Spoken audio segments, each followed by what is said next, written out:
لبيك اللهم لبيك لبيك لا شريك لك لبيك. السلام علیکم ورحمۃ اللہ وبرکاتہ. آج ہمارے ساتھ شیخ عنایت اللہ مدنی صاحب موجود ہیں.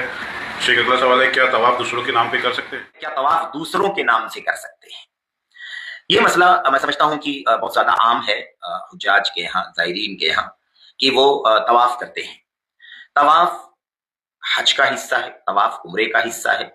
تیسری بات, طواف مستقل بھی عبادت ہے. مستقل بھی عبادت ہے طواف, یعنی صرف طواف بھی عبادت ہے. اللہ کے نبی علیہ الصلوۃ والسلام نے کہا تھا, یا بنی عبد مناف لا تمنعوا احدا طاف بهذا البيت او صلى ایۃ ساعۃ باللیل او نہار. اے بنی عبد مناف, کسی کو بھی اس گھر کا طواف کرنے یا اس گھر میں نماز پڑھنے سے نہ روکو, چاہے رات اور دن کا کوئی بھی وقت ہو.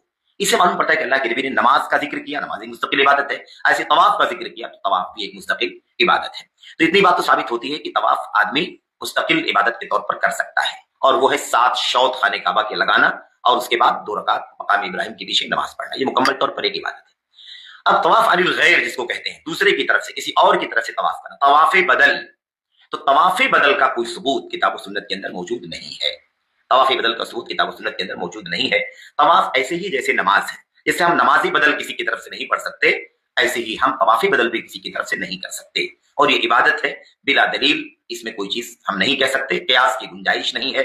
ظاہر سی بات ہے کہ حج کا ذکر ہے, عمرے کا ذکر ہے, یہ مستقل عبادت ہے, اس کے اندر طواف بھی شامل ہے, لیکن مستقل طواف کسی کی طرف سے کرنا اس کا کوئی ثبوت نہیں ہے. اس لیے علامہ عبدالعزیز بن باز اور دیگر کبار جو علماء ہیں وہ بھی اسی موقف پر ہیں کہ طواف کسی اور کی طرف سے نہیں کیا جا سکتا, خواہ وہ زندہ ہو یا وہ وفات پا چکا ہو. طواف علی الغیر, طواف بدل کسی اور کی طرف سے نہیں ہو سکتا. اپنی طرف سے انسان جتنا چاہے کر سکتا ہے.